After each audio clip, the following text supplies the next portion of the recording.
against the Jews today. No, this is good. This is the one. Oh, yeah, that's right. That's right. The locals.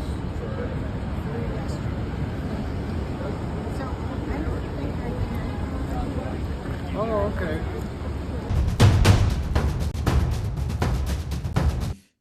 I heard that the flotilla needed maritime professionals from an organizer here in DC, and I passed that knowledge on to Adnaan. We knew they needed captains. By the time the flotilla left, 139,000 people had applied to be part of it, and I wasn't sure how desperately they needed people who had sailed, people who had worked on engines. I thought that everything was all covered, which was absolutely false.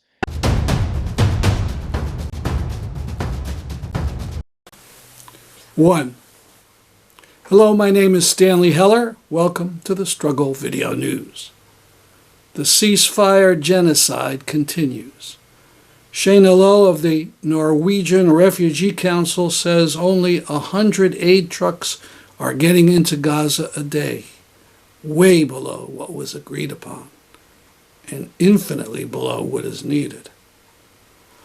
The Independent of Britain says Israel is blocking 10,000 trucks ready to bring in food and supplies to Gaza. Here is video of Israel's National Security Minister, Ben-Gvir, from his Telegram account. He had prisoners who he claims are part of some Hamas elite force tied up, put on their bellies, and no doubt gagged. Then this turd lorded over them. His words translated are, "Do you see them? This is how they are now. But one thing remains to be done, and that is to execute them." It is a war crime to abuse prisoners and to display them for entertainment purposes. The ICC should take this video as evidence of a war crime and proceed accordingly against Ben-Gvir. Speaking of war crimes, the Hin Rajab Foundation is pressing for the ICC to indict former Israeli Prime Minister Olmert for his crimes during the war against Gaza in 2008 and 2009. Including the killing of 353 children. Some years ago, Dr. Izzeldin Abu Aish spoke in Connecticut. 3 of his daughters and a niece were killed by the IDF in his home while he was present.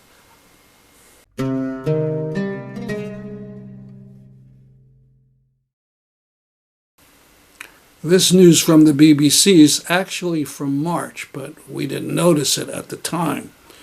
The UN had a panel that came to the conclusion that Israel committed genocidal acts through the systematic destruction of maternal and reproductive health care facilities.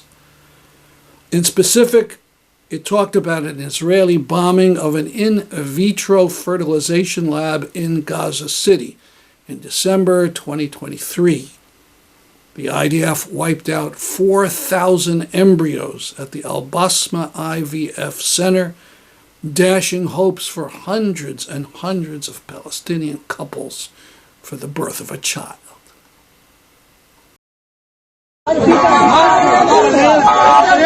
Watch these brave, heavily armed Israeli police swarm. They grabbed a young Palestinian teenager for riding his bike and waving a Palestinian flag.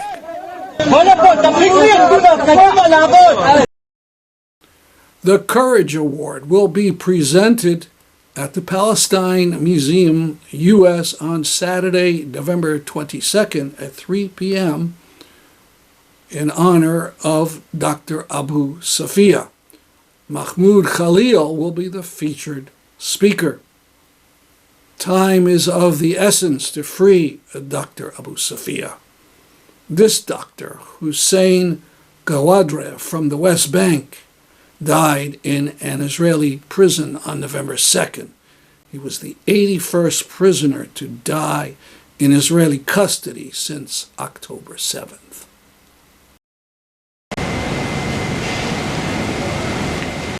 These fine people stood near Yale New Haven Hospital trying to awaken the hearts of New Haven doctors and medical workers to the plight of medical personnel in Gaza. Yeah, that's right. That's right. The locals.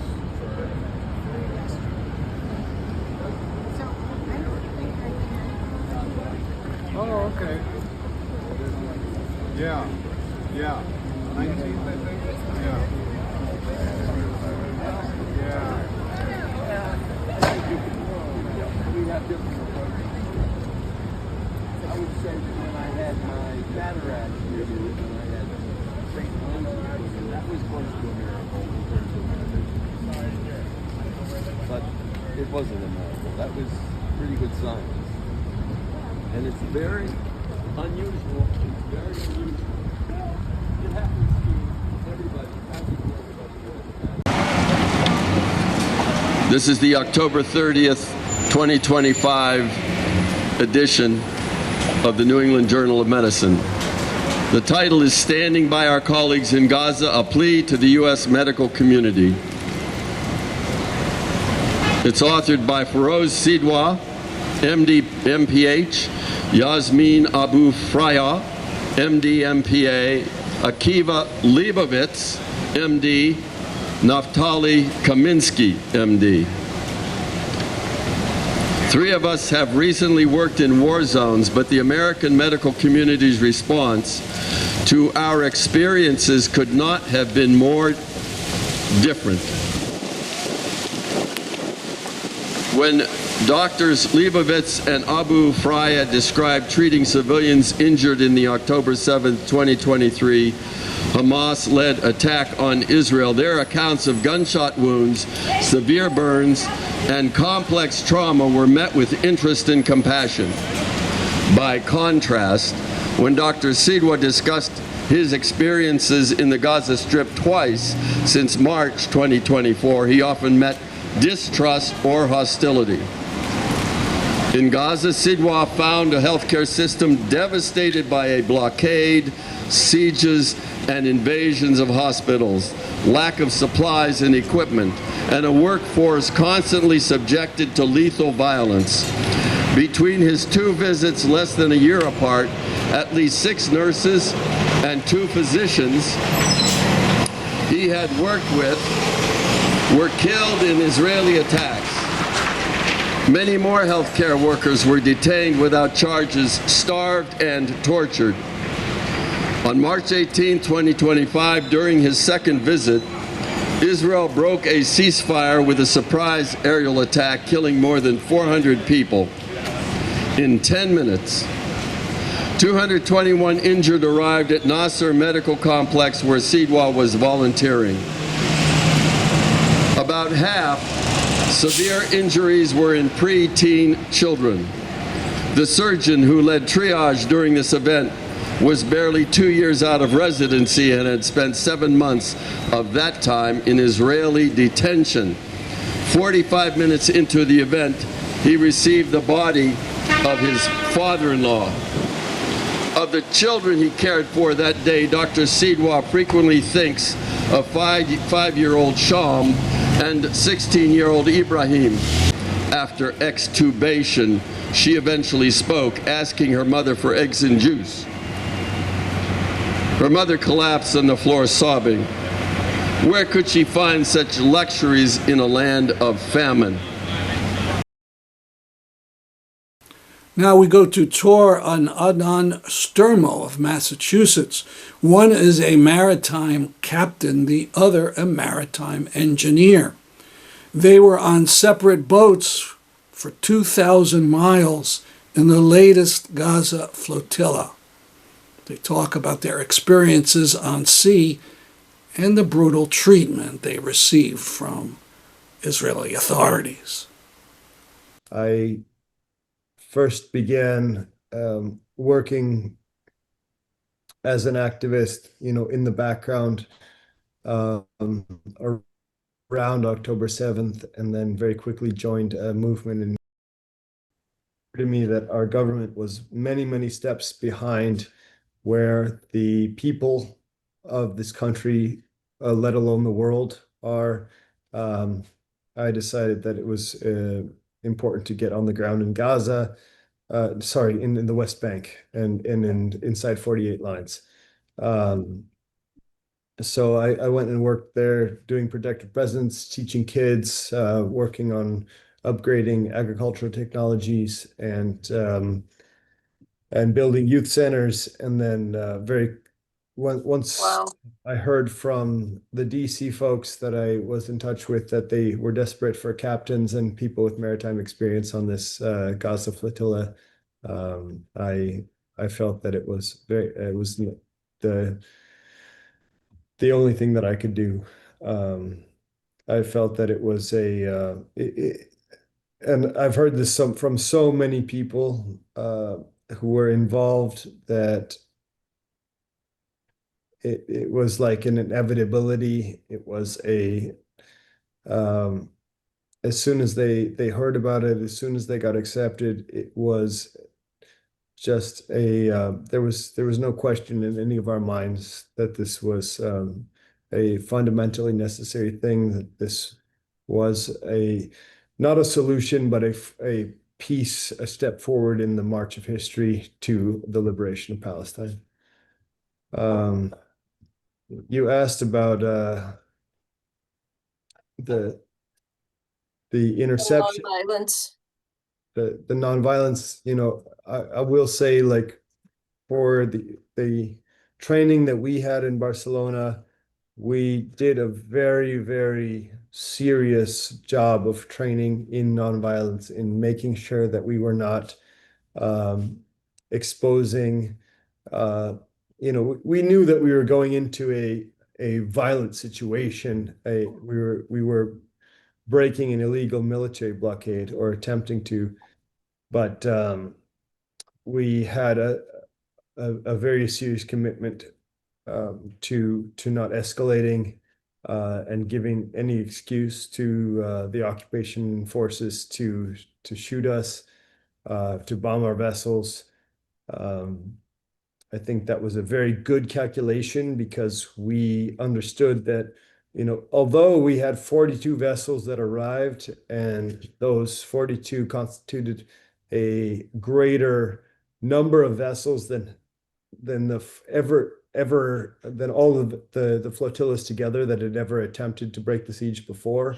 We understood that the occupation forces were likely going to be able to stop us. And we didn't want to. Our power is in mass movement. Power is in the ability to mobilize people all over the world, to block ports, to block city centers, to speak up for Gaza, for the genocide. Our power is not in trying to engage in hand-to-hand combat with the IOF. So we're Absolutely. committed to maximizing our power where it is, and not trying to make an idea, make some kind of combative engagement where it's not necessary. That was just so incredibly brave of both of you, and so selfless. And Tor, I would like to ask you the same question. What inspired you to join the fleet as an engineer? And was it to be in solidarity with your brother for the decision, or did you feel similarly all on your own and like together you're a force? Yeah, good question. I heard that the flotilla needed maritime professionals from an organizer here in DC, and I passed that knowledge on to Adnaan. We knew they needed captains. By the time the flotilla left, 139,000 people had applied to be part of it, and I wasn't sure how desperately they needed people who had sailed, people who had worked on engines. Um, I thought that everything was all covered, which was absolutely false. They needed a lot more. They needed more medics. They needed more media people. They needed more crew members. And I heard from Adnan when he was there that everything was not covered. They did need more people. And so I I didn't want to join because of unless I would be useful. I didn't want to join as an ego thing. I was doing work with DC volunteering, but Adnan told me they did need people, and so I joined. And it was very, very good to be there with my brother.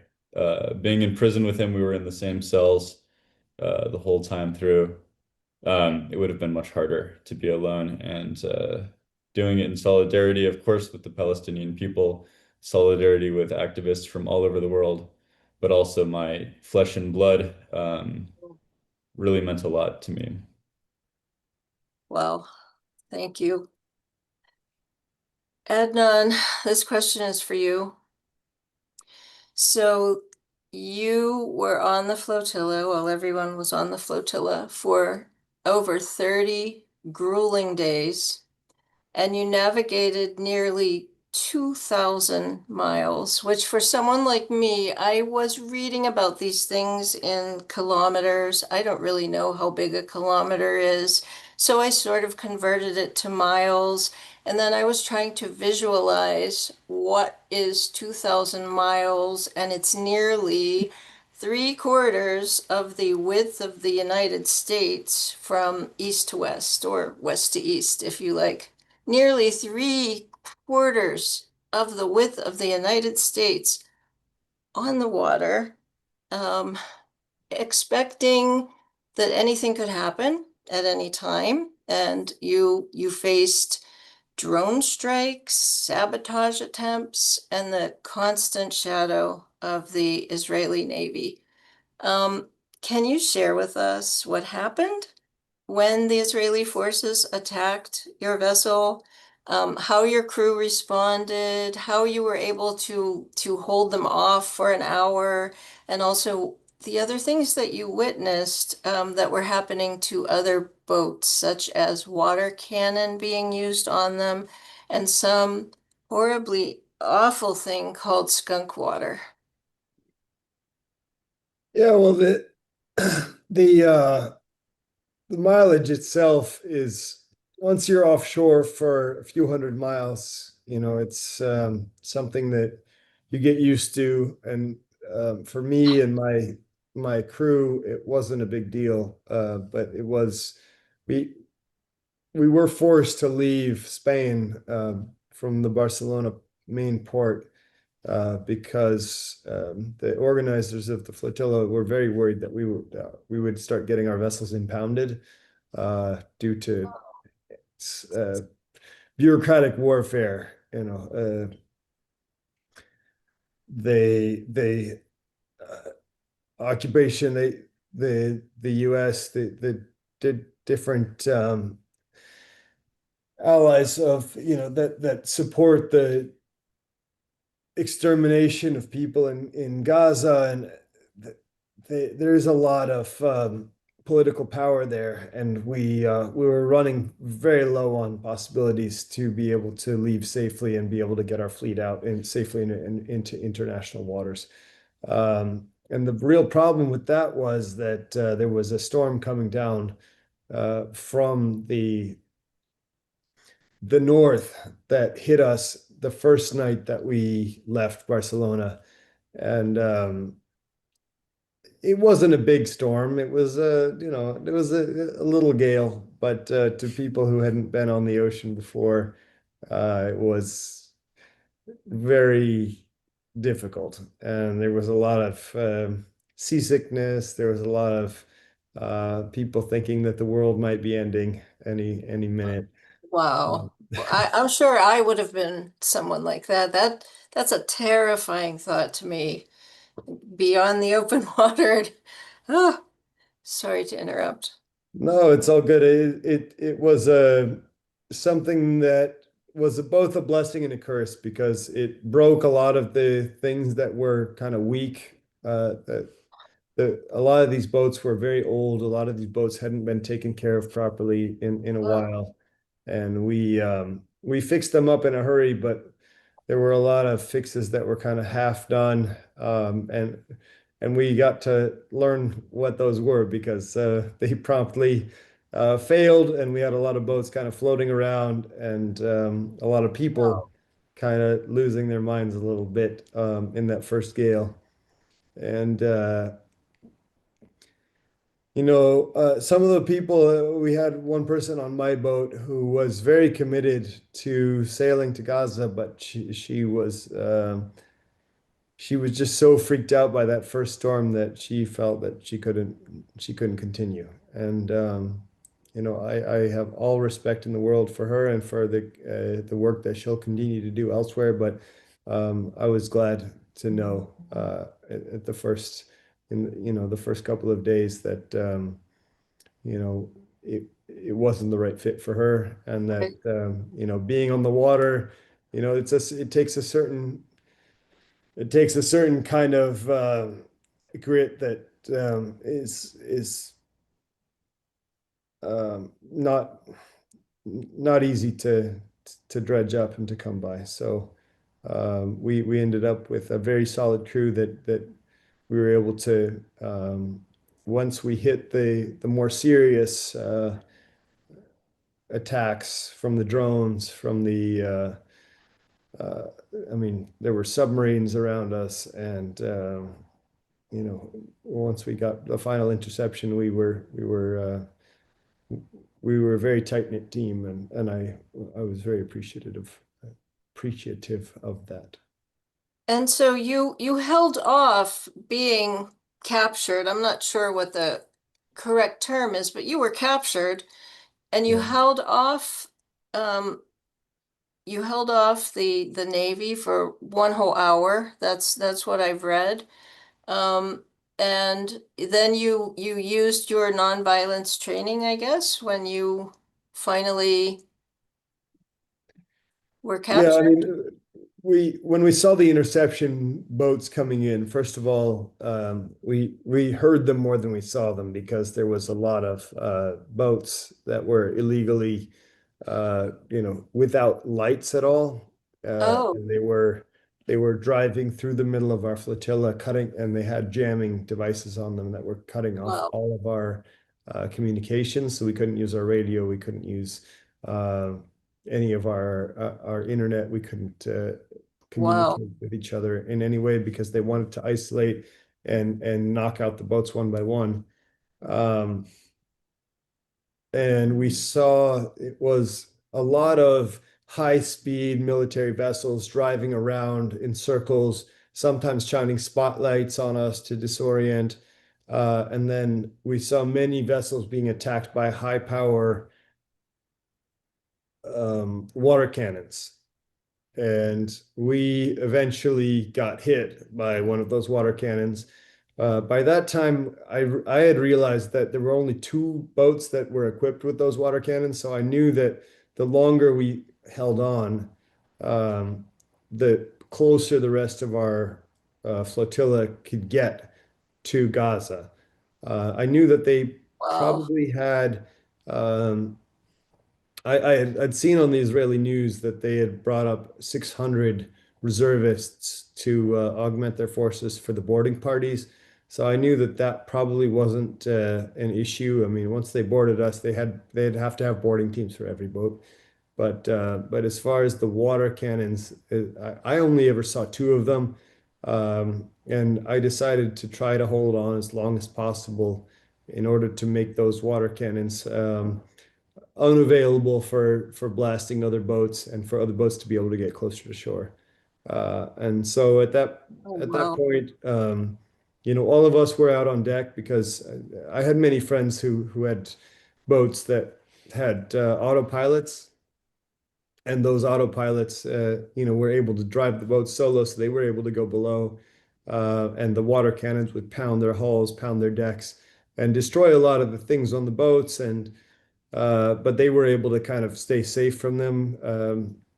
Below decks, we didn't have an autopilot, so we were all exposed to those elements, and I had a number of crew and participants that got really hammered badly by them, and I Well, myself what got beat I'm up. sorry to interrupt. I'm trying to understand. I am very ignorant about what a water cannon is, so I just kind of have a vague idea in my mind that it would be like a very super powerful stream of water. Is that what a water cannon is? They're pumping seawater up into a high Ah, pressure system, and then it's like uh, if you had a garden hose times a million, oh, wow. Okay.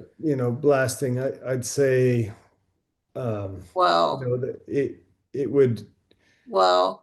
if our boat was open, it would have sunk it pretty quickly. I mean, Yeah, water's, I can't imagine. I mean, a garden hose hurts if it's on full yeah. force and you like hit yourself with it. It can Well, bruise you. Just a this garden is hose. this is a different level.